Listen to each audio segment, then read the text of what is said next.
Então, pessoal, boa tarde. A gente vai ver aí a segunda parte da aula, né, do estudo da ecologia. A gente dá continuidade aí.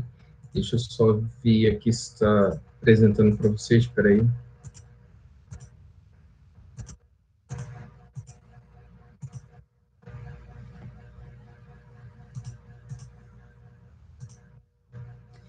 Beleza. Então, a gente começa aí, né? A gente viu na aula passada aqui, né? A ecologia é essa área que estuda a relação dos seres vivos entre si, ou seja, da mesma espécie, entre as espécies diferentes, as várias relações que a gente tem, e todas essas relações também com o ambiente, com o ecossistema. E aí a gente estuda a ecologia em três níveis que a gente fala. A gente estuda a nível de população, de comunidade e também de ecossistema. Na aula passada a gente falou um pouco lá da população. Hoje a gente vai dar continuidade aqui, a gente vai ver o estudo da comunidade também e dos ecossistemas. A gente começa falando aí de uma coisa chamada de corredores ecológicos, né? Que é um conceito que pode aparecer para vocês lá nas provas, né? Essa ideia de corredor é o que a gente já conhece mesmo, né? Já sabe sobre, né? O corredor ele é uma delimitação, né, vamos dizer assim, que serve para passagem, né? E no caso esses corredores ecológicos, eles são essas passagens, né, entre diversos fragmentos que podem ser florestais ou até mesmo unidades de conservação, que a gente chama, que são unidades aí delimitadas por uma região. Tem todo um estudo também, e elas têm um plano de manejo, que a gente fala, né? Ela é aberta a visitações, dependendo desse plano de manejo, e essas unidades também elas servem para pesquisas científicas, né? Já as áreas de preservação, elas são áreas intocadas, tem uma pequena diferença aí. Então, a gente está falando desses corredores ecológicos para falar que eles são essas passagens que unem fragmentos florestais. Isso aconteceu nessa fragmentação desses ecossistemas, né, por causa da interferência humana, que a gente chama de ação antrópica. E aí, para esses seres vivos eles se conectarem, né, aí foram pensados aí esses corredores ecológicos, que podem ser subterrâneos ou até elevados também. A gente vai ver essas duas situações aí. Para o deslocamento tanto de animais quanto de vegetais também, tá? Os vegetais, embora eles são organismos sésseis, né? A maior parte do tempo ficam parados, embora dotados de alguns pequenos movimentos aí que a gente chama, mas eles são indivíduos sésseis. Só que, no entanto, eles dispersam, né? Eles conseguem se dispersar através das sementes, por exemplo, para a sua propagação vegetativa, né? A sua reprodução, que a gente chama. Então, esses corredores também atendem os vegetais.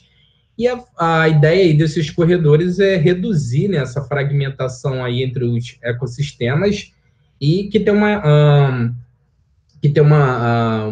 como é que eu vou dizer, uma relação entre esses fragmentos aí, né? Essa relação se dê aí do deslocamento desses animais e vegetais aí. A ideia desses corredores é mitigar esses impactos e tentar aliar aí uma visão, né, a respeito da biodiversidade com o desenvolvimento também econômico. Ele veio para atender aí essas demandas aí, esses corredores aí foram pensados, né? Esses corredores ecológicos. E a gente começa falando aí agora do estudo da população, né? Que a gente começou na aula passada, a gente dá continuidade aí. A gente consegue medir, né, a densidade populacional, que é o número de indivíduos de uma população que ocupam uma determinada área. Então, essa é a densidade populacional, né, de uma determinada região ali delimitada. E aí, essa densidade populacional, né, ela é afetada por alguns fatores. Que fatores são esses que podem afetar a densidade populacional, que é esse número de indivíduos numa determinada região? A gente tem vários fatores. A gente tem a natalidade, que é o número de indivíduos que nascem no intervalo de tempo.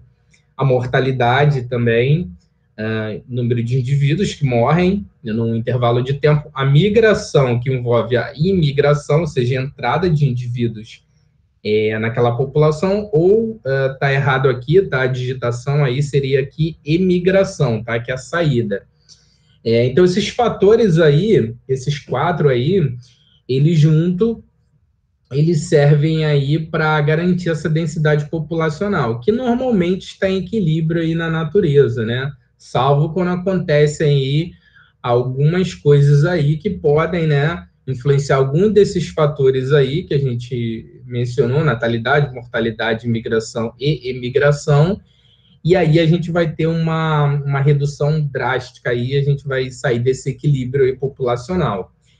O que a gente chama de potencial biótico de uma espécie, o quanto, né, esses indivíduos dessa espécie, né, eles podem crescer em número, que eu digo, né, aumentar em número, se tiverem condições ali ideais, que a gente chama. Só que esse conceito ele é teórico, na verdade, né? Teórico, eu digo, do ponto de vista, ele não é prático, não é o que a gente vê na real, mas serve de um modelo matemático para a gente estudar. Porque, na verdade, esse potencial biótico aí descreveria uma curva exponencial. E, na verdade, não é isso que a gente tem na natureza, porque a gente esbarra numa coisa que é chamada de capacidade de suporte do meio. O que é essa capacidade de suporte do meio, né? O quanto aquele ecossistema ali, nessa região, consegue suportar o número ali de indivíduos, né?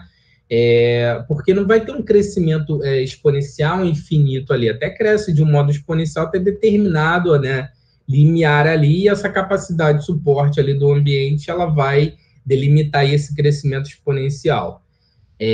Então, os indivíduos, eles competem por alimentos e outros recursos, como moradia, abrigo, enfim, são vários os fatores aí, né, que vão delimitar esse crescimento exponencial infinito, ok? Então, isso é o que a gente chama de capacidade de suporte, né? Aqui a gente tem o equilíbrio populacional, né, quando a gente tem esse potencial biótico, que é esse crescimento com condições ideais, só que são hipotéticas, né?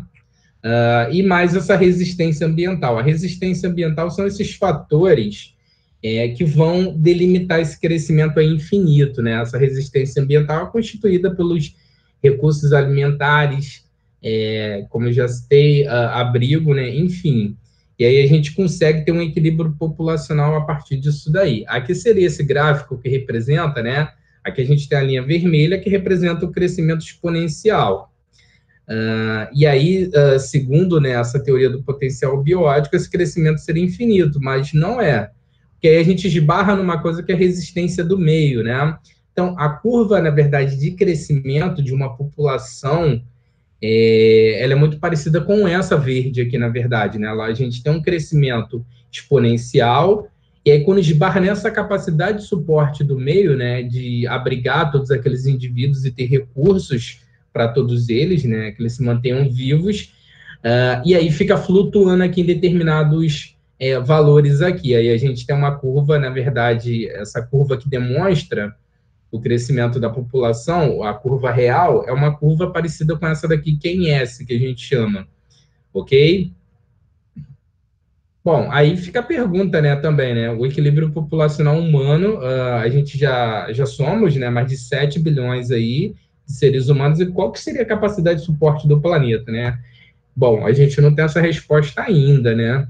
Mas, né, fica o alerta aí, né? Existem países que são muito populosos, né, como a China, e aí tem até algumas políticas lá relacionadas à densidade populacional, enfim, né? Mas a gente não sabe exatamente aí qual que é essa capacidade de suporte, né, do planeta, enfim. Existem estudos aí que evidenciam, né, que a gente deveria ter pelo menos mais 2 planetas aí, por exemplo, para a gente descartar nosso lixo, né? Porque a gente produz muito lixo, né? E boa parte desse lixo, né, ele não é reciclado, a gente não tem outros destinos, um reuso, por exemplo, e isso acaba ficando aqui, né? E aí a gente não sabe até quando também isso vai influenciar aí na qualidade de vida planetária, né? Vamos assim chamar, né? Daqui a pouco a gente vai ter que começar a pensar igual naqueles filmes de ficção científica, né? Em exportar nosso lixo para o espaço, né? Não sei, né, se seria viável isso, né? Mas não sei como é que se daria isso também.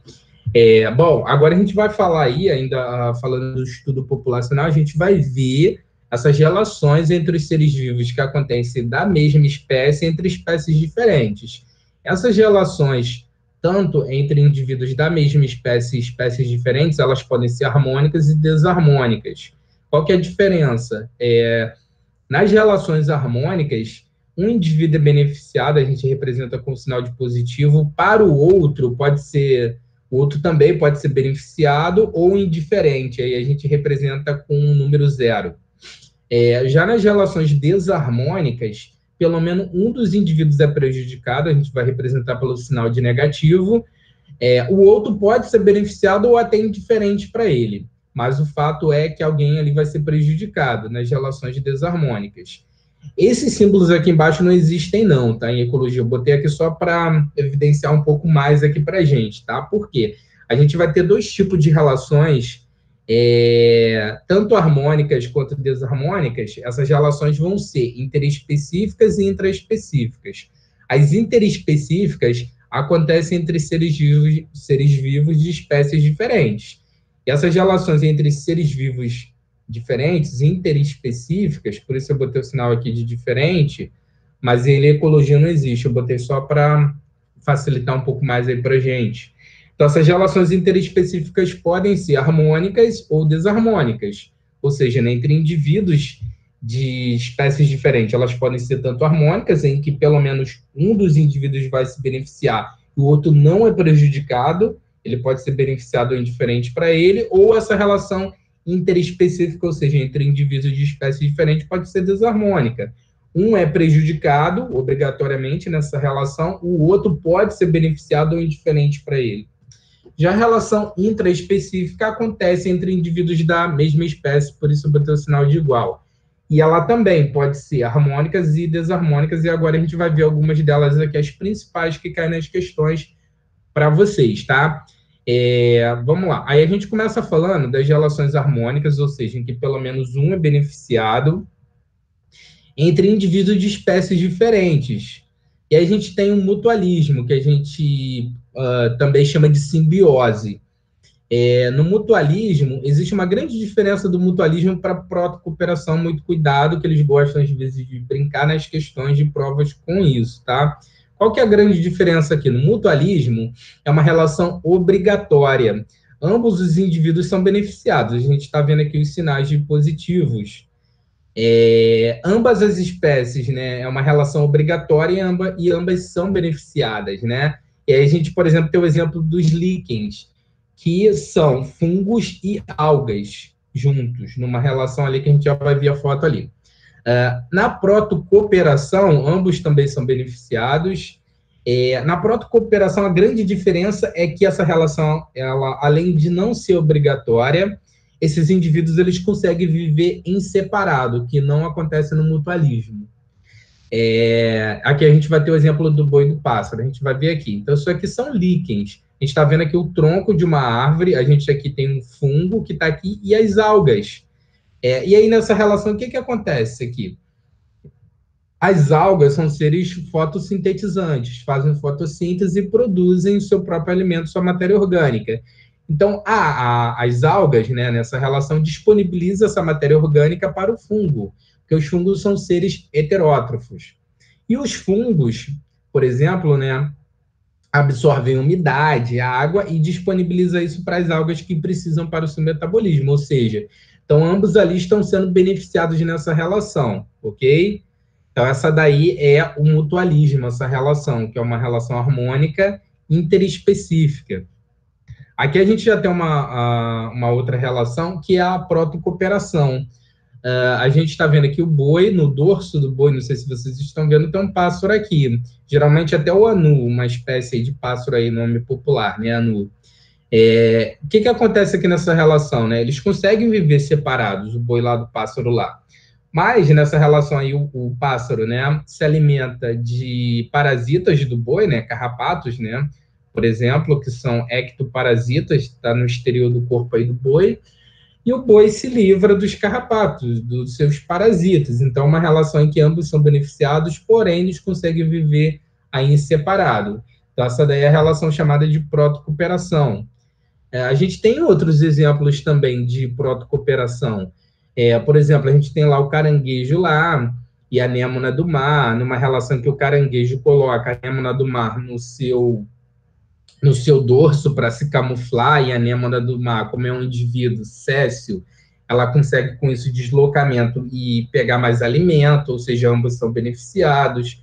Até também no mutualismo, eu posso dar outro exemplo de relação, outro exemplo, né, de mutualismo, que é, por exemplo, o caso dos cupins, que são insetos, e no aparelho digestivo deles lá, desses artrópodes, vivem bactérias e protozoários que digerem a celulose, porque os cupins se alimentam de madeira e lá tem celulose.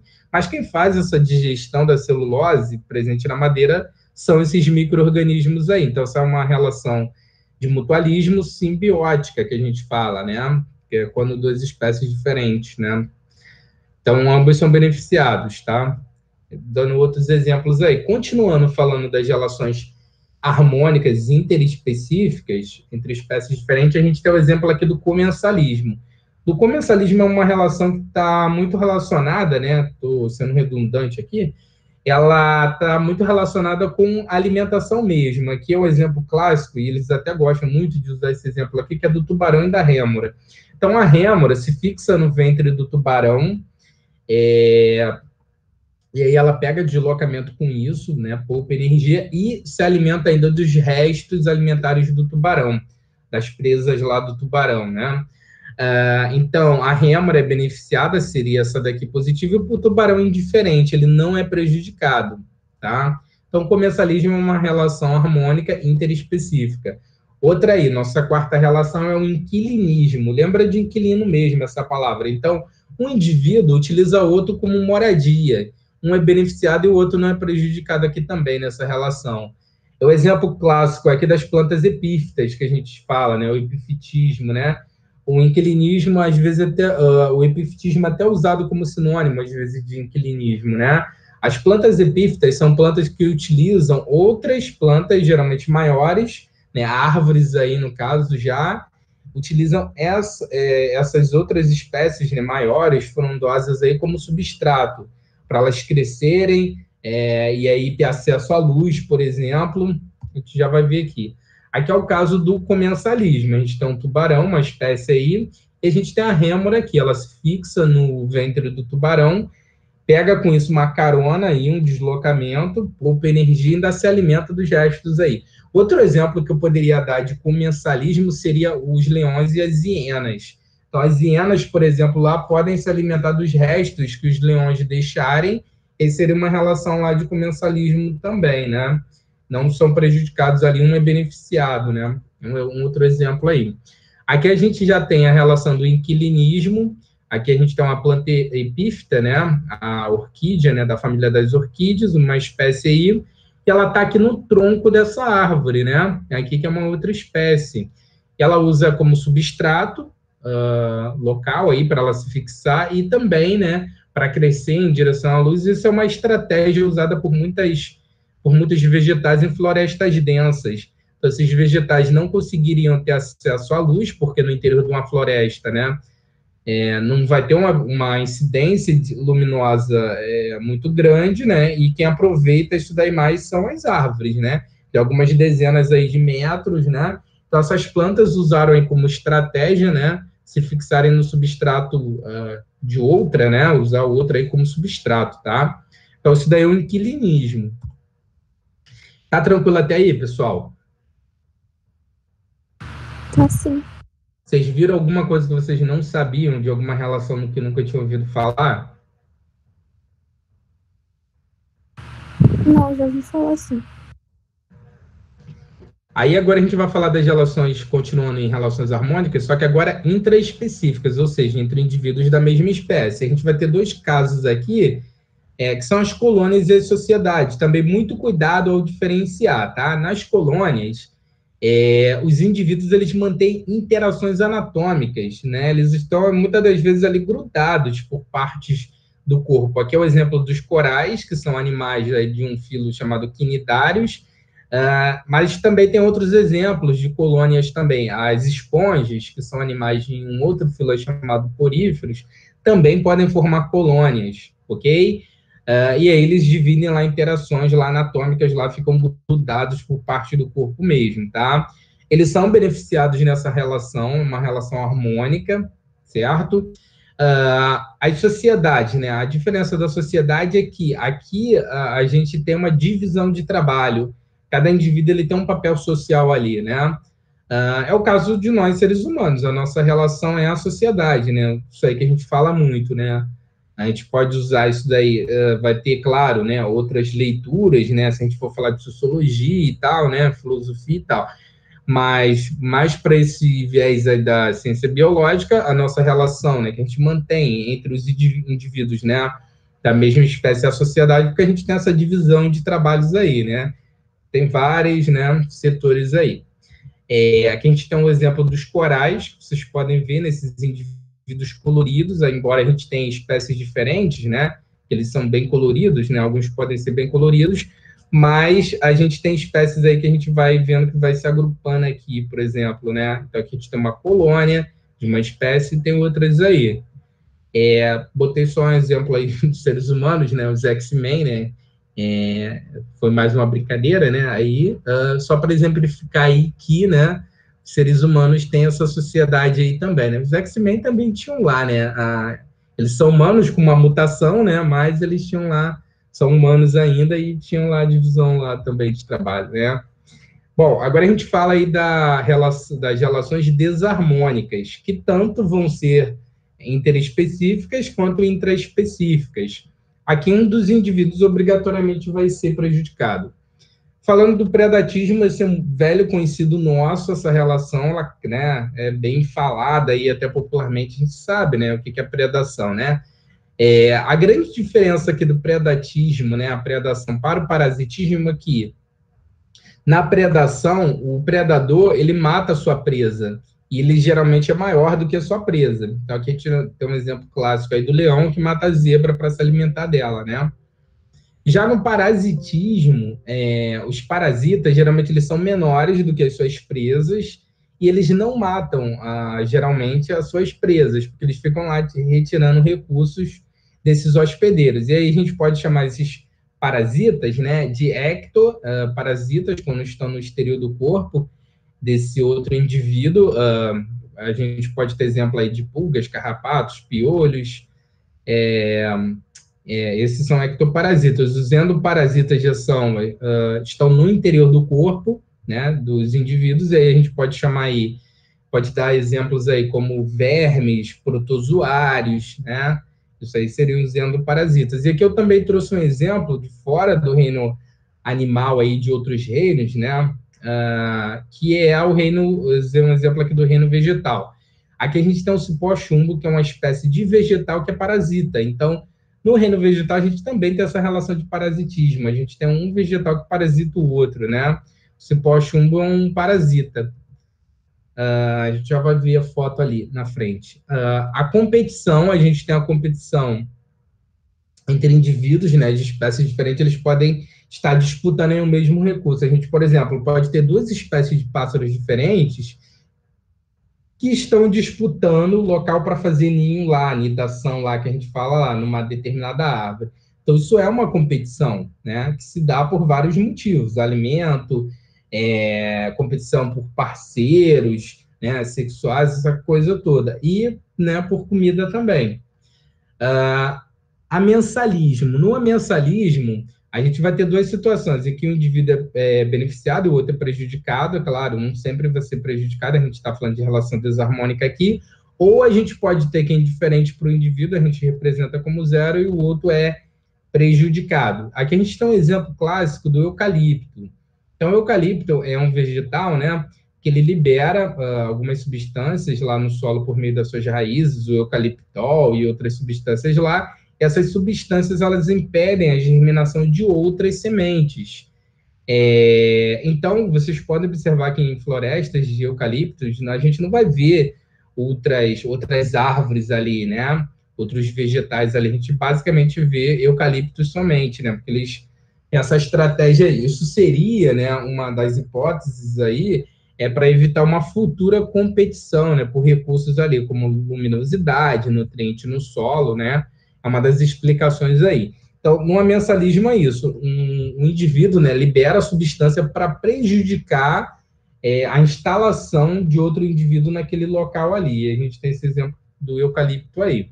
Aqui a gente tem a predação, né? A gente está vendo aqui o leão matando a zebra. O predador geralmente é maior até do que a presa, né? Aqui a gente tem um exemplo do cipó-chumbo, que é um vegetal, é isso aqui amarelinho que a gente está vendo, né? Esses fios, né, bem fininhos aqui. E aí ele tem umas raízes aí adaptadas, que são chamadas de austórios.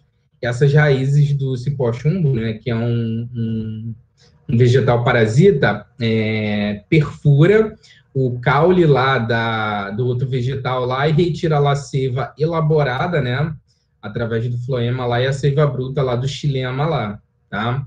Então é para tirar recursos lá. Aqui eu não achei uma boa foto, mas deveria ter uma outra espécie de pássaro, e aí esses dois espécies de pássaros diferentes estariam competindo por fazer ninho aí, por exemplo, no mesmo galho de árvore, né? Então isso daí é uma competição, né, entre indivíduos da mesma espécie, de espécies diferentes, tá? Aqui é o exemplo do amensalismo. Então a gente tem uma floresta aqui de eucalipto, né? Vocês podem ver. E por causa das substâncias que os eucaliptos, né, essas árvores liberam no solo, vai impedir a germinação de outras sementes aí que potencialmente seriam competidoras dos eucaliptos aí. E agora falando das relações, continuando falando das relações desarmônicas, agora a gente vai falar das intraespecíficas, que acontecem entre indivíduos da mesma espécie. Vocês podem observar aqui que a competição também aparece aqui. A competição aparece tanto nas relações interespecíficas, entre espécies diferentes, quanto nas intraespecíficas, que são indivíduos da mesma espécie. Por quê? Bom, é só usar o exemplo de nós, seres humanos. Nós, seres humanos, né? Então, a gente compete aí por várias coisas, né? Vocês podem usar o exemplo aí, né? Então, indivíduos da mesma espécie, eles costumam ter hábitos, né? Semelhantes, logo eles vão competir lá pelas mesmas coisas, né? Para ficar um pouco mais claro aí para a gente. Mas aí usei o exemplo aqui dos esquilos, né? Então, os esquilos, né, lá da mesma espécie lá se alimentando, estão competindo lá por alimentos lá, né? É uma competição. Um vai ser prejudicado, é claro, e o outro vai ser beneficiado, ok? A gente tem um canibalismo também, quando um indivíduo preda outro da mesma espécie, é chamada de canibalismo. A gente tem um exemplo aqui da aranha, né, que após a cópula, né, se alimenta do macho. Isso é o caso que acontece com a viúva negra, e a fêmea é maior do que o macho. Então, após a cópula, ela devora o macho, ok? Mas isso acontece também em outros exemplos de animais, né? A gente está falando aí de um aracnídeo, né? Um artrópode, mas a gente tem outros exemplos, né? Os ursos polares, né? Os machos lá adultos, eles às vezes devoram, né, os filhotes lá da fêmea lá, né? Então, canibalismo também, né? Geralmente são os machos lá que é o adulto que faz isso, o adulto macho, ele canibaliza lá o filhote lá, macho lá. Isso para ele seria para evitar uma futura competição aí pelas parceiras aí, mas não deixa de ser um canibalismo. A gente tem os esquilos aí, né, da mesma espécie, que a gente pode ver competindo aí pelos mesmos recursos alimentares. Aqui a aranha, né, a fêmea é maior do que o macho, e aí após a cópula aí ela se alimentaria dele, né, devoraria ele aí.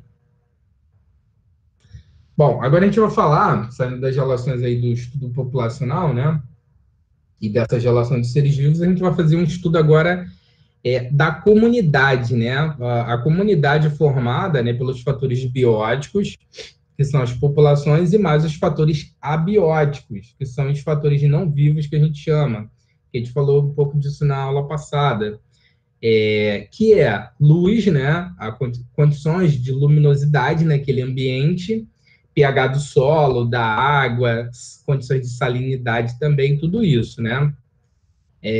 Então, isso é uma comunidade. E aí, no estudo da comunidade, a gente pode separar, né, dividir esse clima da comunidade, né, em macroclima e microclima. O macroclima é o que delimita ali uma região, né, uma região bem maior, abrangente, né, geográfica ali, que acaba até caracterizando o que a gente chama de bioma.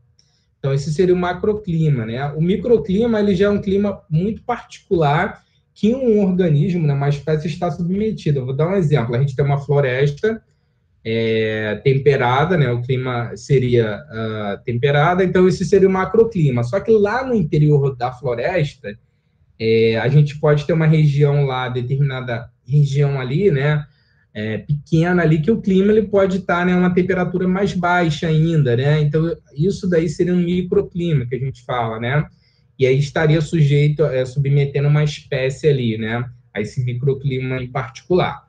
O ecótono já é uma região de transição entre duas comunidades, que a gente vai ver aqui. A gente tem uma comunidade, né, aqui, que a gente vê mais espécies aqui de árvores, né? E aqui mais gramíneas, né? Um campo. E tem uma região aqui de transição, né? Que vai transicionando aí dessa paisagem aqui florestal, né? Para um campo.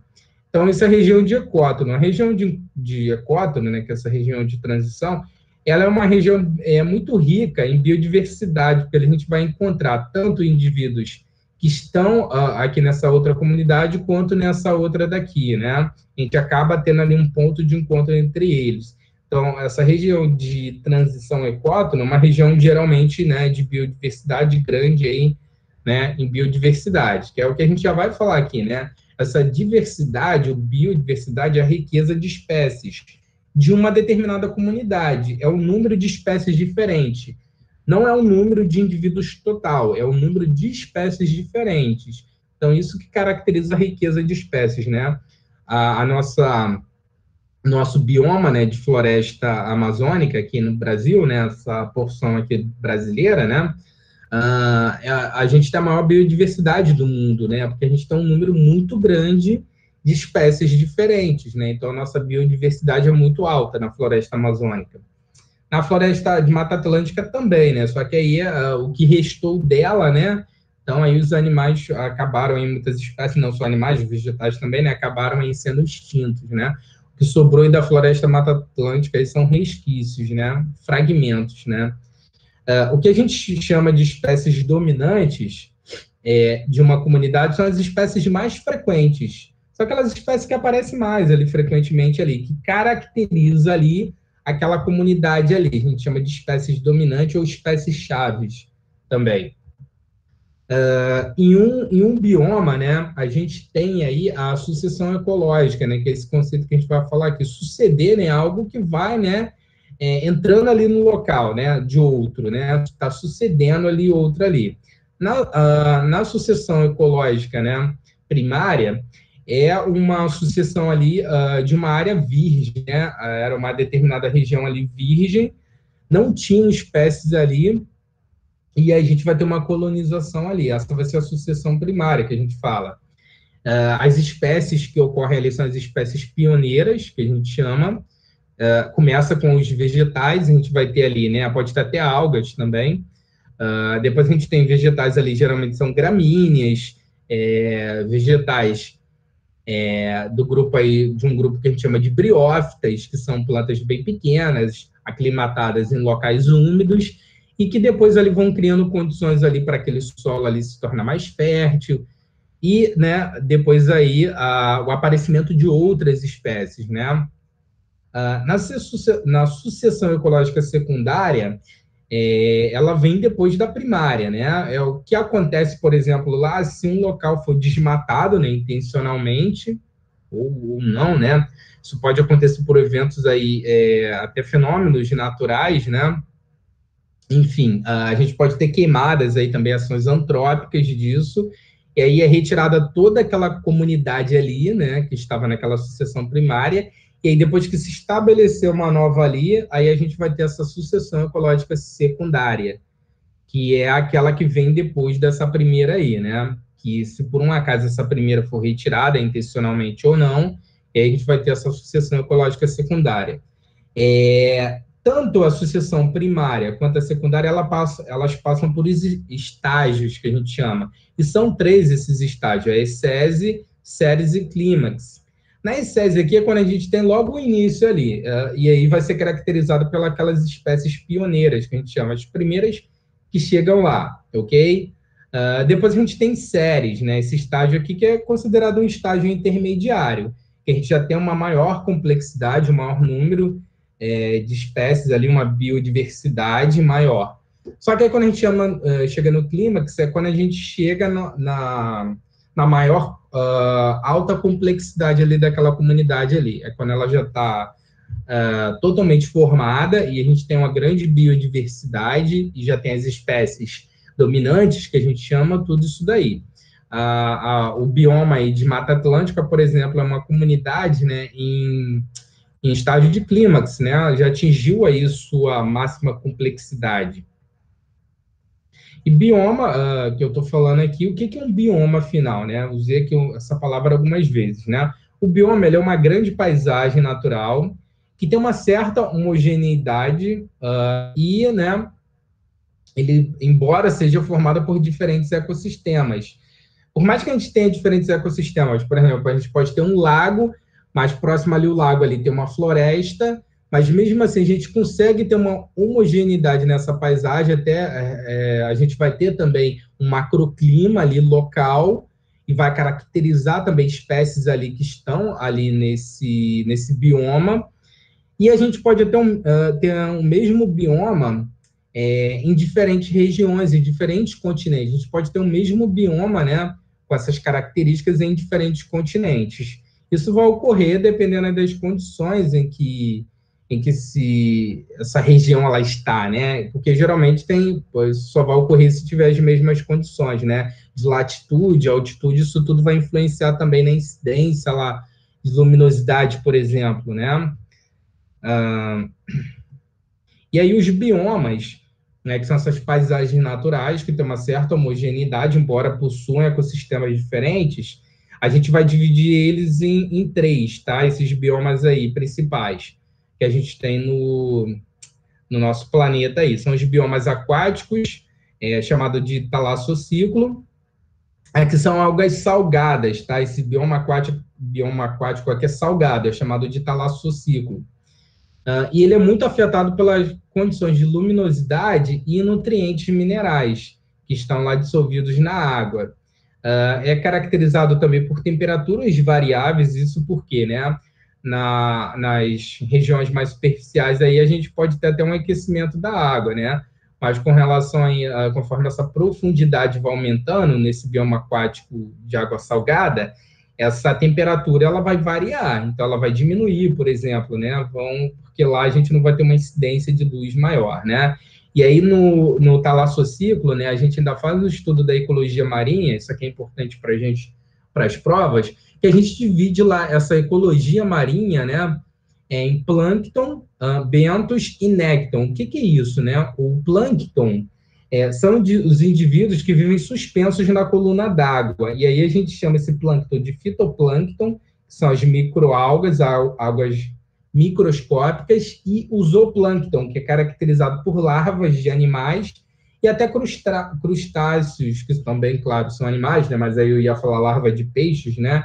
A gente tem larva de peixes, crustáceos pequenos também, então isso tudo é o que a gente chama de zooplâncton, animais bem pequenos ou larvas deles. Os bentos já são céssias, né, e errantes. A gente tem aí, né, os bentos, organismos bentônicos, são organismos que vivem no fundo, né, marinho lá, oceânico, né, e eles podem viver fixos a um substrato, que são chamados de céssias, né, e a gente tem os errantes também, que até nadam, né, próximos ao fundo, né, tem espécies lá bentônicas, são espécies bem bizarras, né, com relação à aparência. Normalmente não vê esses animais, né, porque eles vivem lá no fundo, lá oceânico lá. Muitos deles não têm olhos e têm, né, formas bem bizarras mesmo, tá? Esses animais que vivem lá no fundo lá e a gente não conhece, na verdade, todos esses animais, né? E o nécton, né? Essa ecologia marinha aí, a terceira categoria que aparece aí é o nécton, que são seres natantes, né? Que conseguem vencer a correnteza lá, conseguem se deslocar, né? Mais ativamente. É o caso dos peixes, né? Pode ter os tubarões também, né? As baleias, a gente tem esses mamíferos marinhos aí na água, as baleias também, né? Os golfinhos, então isso tudo aí são que a gente chama de nécton, tá?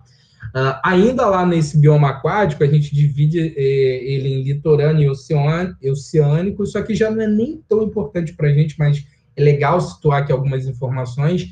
As informações mais importantes para a gente, essas duas primeiras aqui. Então, os biomas aquáticos, eles são divididos, né, em regiões litorâneas e oceânicas, né? E aí a gente vai ter o pelágico, que a gente tem até 200 metros de profundidade, batial, que vai de 200 a 2.000 metros, e o abissal, né? Essa região aí que a gente chama de abissal, que é a partir dos 2.000 metros, né? Que lá vivem principalmente esses organismos bentônicos aí, tá? Que não chegam muito à superfície, né? A gente não vê.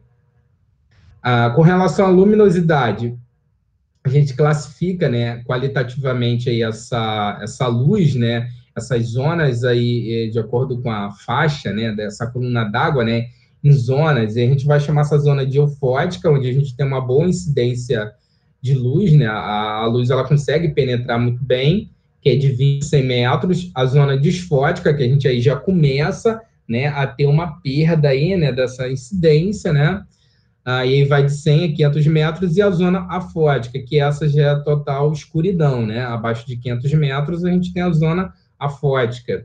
Então, esses organismos que vivem aí, né, esses seres vivos, eles estão adaptados, claro, àquela condição lá, de ausência de luz, muitos deles não têm nem olhos, né? Enfim, todas essas condições aí. Já o bioma de água doce, né, é chamado de liminociclo, é representado pelas cachoeiras, rios, lagoas e vários outros aí, né? Ele se divide em lódico e lêntico, aqui é só uma definição com relação à questão da queda d'água, né, da sua movimentação. Então, lódico, por exemplo, né, quando a gente tem uma atividade, né, intensa aí de deslocamento, né? E a gente pode ter o exemplo aí de cachoeiras, né? Já lêntico, né, essas águas são mais paradas, como uma lagoa, por exemplo, né, um lago. Então, só uma pequena diferença aí, essa caracterização aí. Os biomas terrestres, né, que é o terceiro tipo de bioma, a gente falou do bioma talassociclo, água salgada, bioma de água doce, né, ou do ciclo, liminociclo, e aí são os epinociclos, que são os biomas terrestres, né, que estão aí relacionados aí com a litosfera, né? Aquela parte lá que a gente falou. E aí os principais biomas que a gente vai ver são esses daqui, né? Muitos deles não ocorrem no Brasil, na verdade, tá? Por exemplo, a tundra não tem aqui no Brasil, né? É próxima do Polo Ártico. A taiga também não tem aqui no Brasil, embora tenha latitudes, né, inferiores à tundra e, enfim, não tem aqui no Brasil. Floresta temperada, né? Latitudes médias, clima temperado, a floresta tropical, aqui a gente já tem no Brasil, é claro, a floresta tropical. Campos a gente tem aqui mais para o sul, esse bioma, né? Desertos, né? Vamos lá. Tá, aqui a gente tem a tundra, né? Esse bioma aqui. A gente pode ver que tem uma certa homogeneidade, né? Na aparência, né? Que a gente chama, né? Aí a gente não tem aqui no país, é claro, né? A taiga também a gente não tem aqui, vocês podem ver, né? Que embora as temperaturas sejam um pouco mais elevadas do que a tundra, ainda assim aqui é frio. Aqui tem determinadas épocas do ano que a gente até consegue ver a vegetação, mas outras, essa vegetação pode ficar recoberta pelo gelo também. Aqui a gente vê espécies, né, de vegetais de um grupo aí chamado gimnospermas, que são as coníferas aqui. A gente está vendo aqui algumas espécies de pinheiros, né? A floresta temperada não é característica aqui do Brasil, isso é mais aí para a América do Norte, né? A gente tem lá nos Estados Unidos, por exemplo, a floresta temperada, que tem essa característica aqui, que tem essa vegetação com uma aparência amarela, laranjada, né, até vermelha, muito bonito. Talvez a gente ache bonito porque não é comum para a gente, né? Tudo que é um pouco diferente acaba chamando a atenção para a gente. Eu acho muito bonito, né? que a gente não vê aqui, mas quando a gente vê nos filmes aí, se vocês repararem, né, dos Estados Unidos, né, vocês vão ver lá aquelas florestas lá amarelas, né, com folhas amarelas, vermelhas, laranja, nesses tons aí, que são as florestas temperadas, esse bioma aí. Já a floresta tropical, vocês podem ver que é bem diferente, né? Vocês observam aqui que as plantas variam nos tons de verde. Isso tem a ver com a questão do tipo de clorofila também, e é claro, isso está relacionado aí com a questão da latitude e altitude e a incidência de luz, né? Que esses vegetais vão captar mais ou menos, né? E depende dos pigmentos que ele tem, é isso que acaba aí mudando a coloração das folhas, né? A clorofila, que é o principal tipo, que é que dá essa coloração verde aqui para os vegetais, né? Mas a gente tem outros tipos de clorofila, como a B e a C, que aí, né, dão outros tons aí, outras colorações aí. Campos a gente tem aqui no Brasil, mas lá para o sul, né, que é caracterizado por essa vegetação rasteira, até tem algumas árvores, mas são poucas, né? Desertos, a gente não tem no Brasil um deserto verdadeiro, né? Embora alguns falem ali para o Nordeste e tal, mas não é, isso não é deserto, né? O deserto ele é caracterizado por uma amplitude muito diferente de temperatura, né? Durante o dia, né, as temperaturas podem chegar aí a mais até de 50 graus Celsius, e à noite essa temperatura pode chegar a menos graus, 0 graus Celsius, por exemplo, né? Muito frio. Então, isso é um deserto, né? Que a gente não tem aqui no Brasil, né? Mas foi isso daí, gente. Ficou alguma pergunta, alguma dúvida de vocês? O que a gente viu aí, acharam tranquilo? Sim. Beleza, então? Uhum. Então, por hoje é só, pessoal. Eu vou falar para vocês fazerem os exercícios em casa. E aí, na próxima semana, a gente, se vocês tiverem dúvida com relação a algum exercício, anota, me pergunta, ou até mesmo pelo WhatsApp, já falei para vocês, podem tirar comigo também dúvidas durante a semana, eu respondo, ou a gente pode tirar na próxima aula aqui. E aí, na próxima semana, a gente vai ver a terceira e última parte aí da ecologia, que é bem tranquila também. A gente vai falar de alguns conceitos, o que é chuva ácida, a camada de ozônio, efeito estufa e superaquecimento global. A gente vai falar aí desses temas que são sempre recorrentes nas provas aí, tá? Tá bom. Tchau, professor. Então, até semana que vem, pessoal.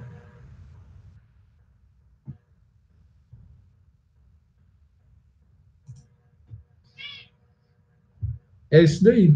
Ricardo, tá por aí?